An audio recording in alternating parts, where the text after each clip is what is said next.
Olá, sejam bem-vindos a mais um programa Justiça e Trabalho. Toda semana temos esse encontro marcado aqui para falar sobre as principais decisões da Justiça do Trabalho Potiguar e temas que interessam a todos os trabalhadores e empregadores aqui do estado.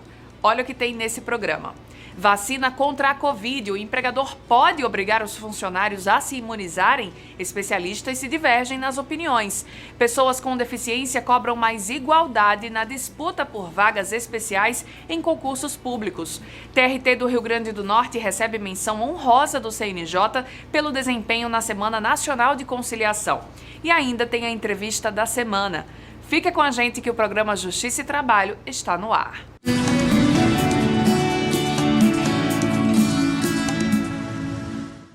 A vacinação contra a Covid-19 começou em todo o Brasil e, com ela, uma questão que ainda divide opiniões: a obrigatoriedade da vacina nos ambientes de trabalho. Com o avanço da aplicação das doses das vacinas, uma questão foi levantada por diferentes grupos da sociedade: a exigência das empresas para que seus funcionários sejam vacinados. A discussão sobre esse assunto ganhou ainda mais destaque depois que o Supremo Tribunal Federal definiu a constitucionalidade da vacinação compulsória contra a Covid-19. A decisão determina ainda que o Estado pode impor aos cidadãos que recusem a vacinação medidas restritivas, como, por exemplo, multa, impedimento de frequentar determinados lugares, obter matrícula em escolas, dentre outras. Nisso que a doutrina tem se dividido, porque a jurisprudência ainda não se posicionou, né? Isso ainda não chegou nas lojas trabalhistas, é uma coisa muito nova, até porque a vacina é nova, né? Mas que a doutrina tem decidido? Alguns são contra e os que defendem diz que ninguém é obrigado a fazer nada, senão em virtude da lei, e como não existe uma lei obrigando a vacinar, essa pessoa não poderia ser coagida a isso, né? E isso retiraria a sua liberdade, seu direito de não se vacinar. E a outra corrente entende que não, que o Supremo tornou compulsório mesmo e que diante da obrigação que o empregador tem de manter o meio ambiente de trabalho seguro e saudável, ele teria o direito, sim, de exigir que esse empregado tomasse essas vacinas. Também ficou definido que os estados, o Distrito Federal e os municípios têm autonomia para realizar campanhas locais de vacinação, porém, a imunização não pode ser feita à força. A decisão divide os advogados especializados em direito do trabalho. Para eles, os dois lados que envolvem a vacinação precisam ser levados em consideração. É indiscutível que o direito à saúde da coletividade deve prevalecer sobre a liberdade de consciência e de convicção filosófica individual. Assim, quando uma empresa estabelece que todos os seus funcionários deverão se vacinar para o retorno normal das atividades, é dever do empregado de acatar essa ordem. A negativa do empregado em vacinar-se certamente dará margem para que a empresa aplique uma demissão por justa causa, por insubordinação, conforme a linha H do 482 da CLT. Então, é importante esclarecer, portanto, que não se trata de uma vontade individual, visto que essa vontade ela é ilegítima e ela frustra o direito da coletividade.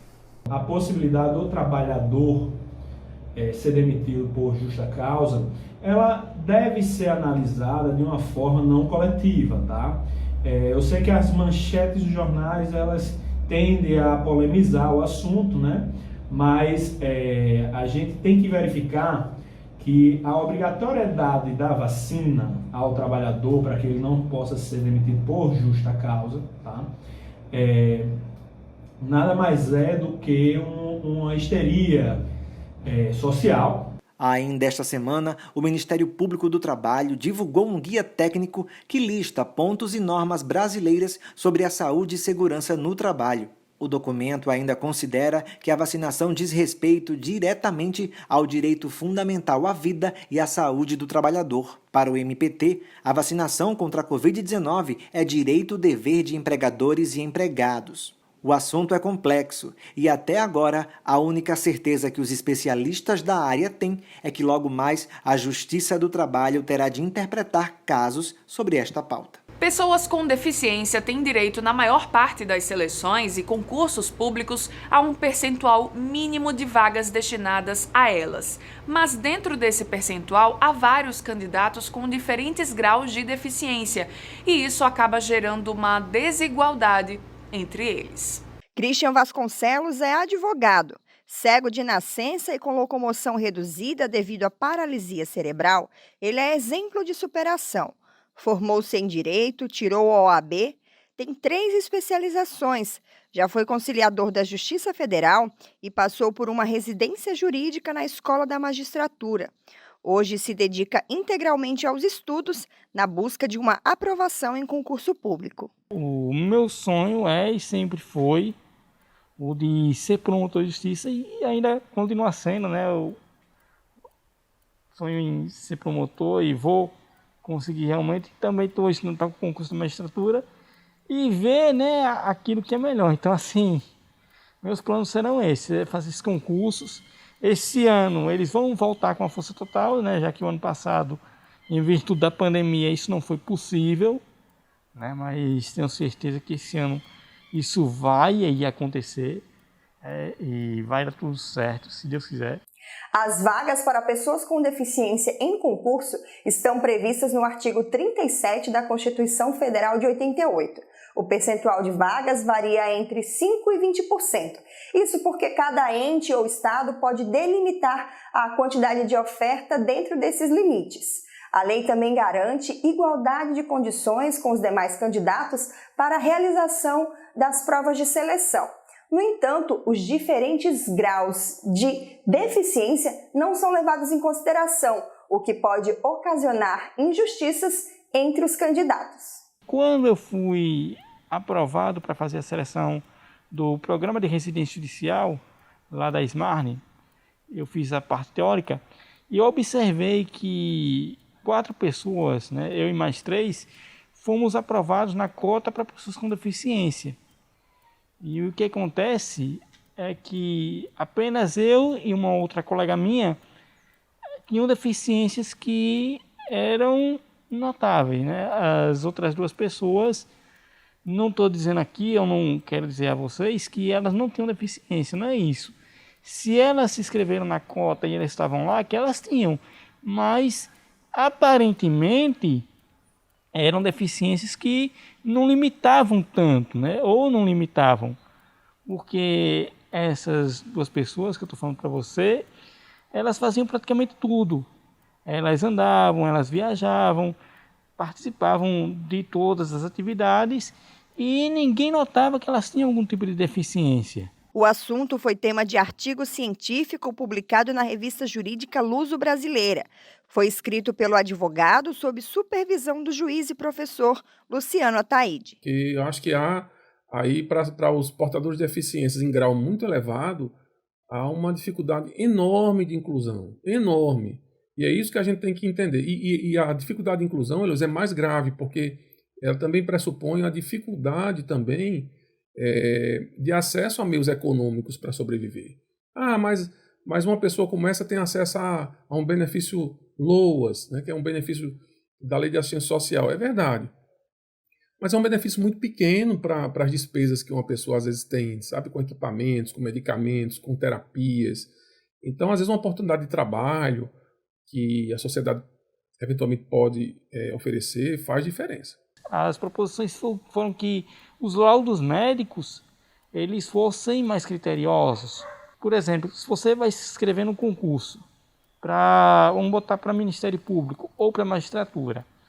Então, o que ocorre é que se você for escrever na prova objetiva, que é a primeira prova, no ato da inscrição, eles pedem um laudo, se você for pessoa com deficiência, e nesse laudo ele tem que ter qual a sua deficiência, certo nível, a deficiência que você tem, se é uma deficiência visual, se é uma deficiência física, auditiva, e eles também pedem a classificação internacional de doenças, que é a chamada CID. Mas eles só pedem isso, eles não pedem mais nada.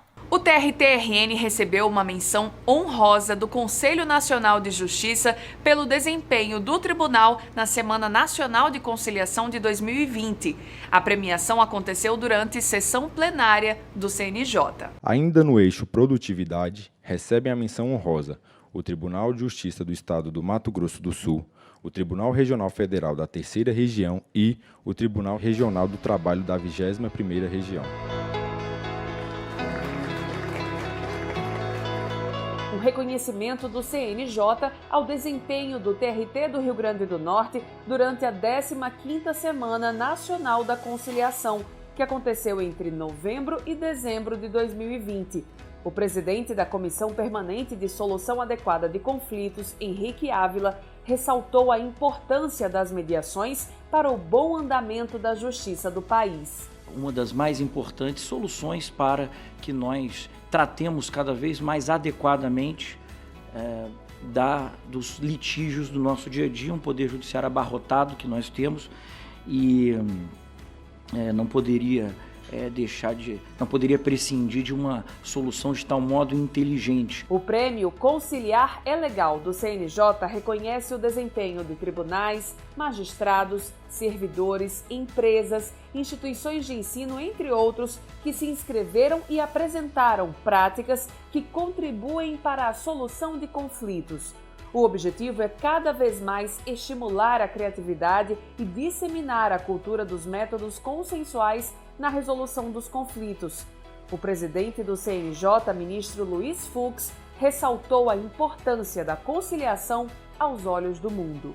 Hoje, no mundo inteiro, o que se preconiza é que o sistema jurídico, para que ele seja considerado um sistema eficiente, um sistema jurídico que agrade a todos os critérios que o Banco Mundial estabelece como um país que merece, digamos assim, o acolhimento dos investidores, compõe um ranking de negócios, ele deve ter necessariamente meios alternativos de solução das questões judiciais, se sobressaindo, evidentemente, a mediação e a conciliação. Agora a gente faz uma pausa rápida e na volta tem a entrevista da semana. Não saia daí.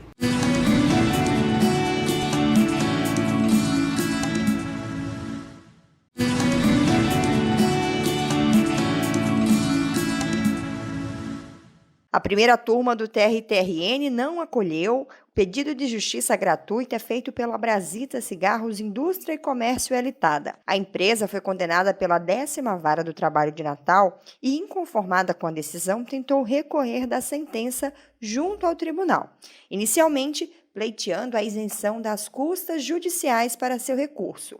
O argumento apresentado pela empresa foi de que o fechamento da sua fábrica, por acusação de produção ilegal de cigarros, a deixou sem condições para arcar com o pagamento dos custos do processo. O pedido de justiça gratuita foi negado pela Vara e a Brasita apresentou um agravo de instrumento junto ao TRT-RN, com base nos mesmos argumentos. Como prova, a Brasita apresentou o termo de lacração de equipamentos produtores de cigarros, fato que gerou o cancelamento de seu registro especial de fabricante de cigarros. O desembargador Ricardo Espíndola, relator do recurso no tribunal, concluiu que os documentos apresentados pela empresa não comprovam sua falta de condições financeiras para postular a justiça gratuita. Apenas revelam o desempenho da empresa na atividade ilícita na produção clandestina de cigarros. No programa de hoje, a gente mostrou que o Tribunal Regional do Trabalho do Rio Grande do Norte venceu esta semana no prêmio Conciliar é Legal do Conselho Nacional de Justiça na categoria Produtividade, uma menção honrosa. E é sobre este assunto, a importância da mediação e da conciliação na Justiça do Trabalho Potiguar, que a gente conversa agora com o juiz do trabalho, coordenador do Sejusc Natal, Dr. Michael Knaben. Obrigada pela participação no programa, viu, doutor? Eu que agradeço, boa tarde a todos e estou à disposição. Como o Sejusc de Natal recebeu esse prêmio que é tão importante para a justiça de todo o Brasil, doutor? O Sejusc de Natal e nosso tribunal como um todo recebeu com muita gratificação essa honraria. Em verdade, todos os eixos e todas as justiças estão de parabéns, porque vem aumentando, né, seguidamente, ano a ano, mês a mês, o número de conciliações. Isso significa, nas palavras do próprio ministro que fez a entrega do prêmio, que estamos dando às partes a oportunidade de acharem uma solução diferente. O senhor citou aí o ministro, né, Luiz Fux, presidente do CNJ, que, como o senhor disse, presidiu essa sessão, essa semana. Ele, inclusive, ressaltou a importância disso para o Brasil aos olhos do mundo inteiro também, né, que também valoriza bastante a mediação e a conciliação. Sem dúvida, já há algum tempo um movimento, né, que vem abrangendo não só esse nosso ramo específico, mas todas as justiças, e em âmbito internacional também, um movimento em prol da pacificação dos conflitos. E para além desses números que foram muito positivos, o prêmio, esse reconhecimento é uma coroação também do tribunal como um todo, né, da nossa Justiça do Trabalho, especialmente do TRT 21. O nosso tribunal como um todo trabalhou muito bem em execução, mas ainda faltava um olhar mais aberto para as políticas de conciliação. E todo o nosso tribunal, nossos juízes, nossos servidores trabalharam em conjunto com um olhar diferente. Fizemos uma semana de conciliação bastante produtiva e esperamos que estejamos semeando, né, essa cultura da não proliferação, né, do litígio, e que cada vez mais as partes percebam as vantagens de um bom acordo judicial e principalmente que elas podem ser protagonistas. Dr. Michel Knaben, juiz do trabalho e coordenador do Sejusc aqui de Natal, muito obrigada pela sua entrevista aqui no programa Justiça e Trabalho. Um bom trabalho e até a próxima. Eu que agradeço, obrigado. E o programa Justiça e Trabalho desta semana vai ficando por aqui, mas você pode continuar nos acompanhando através das nossas redes sociais. Uma excelente semana para você e até a próxima.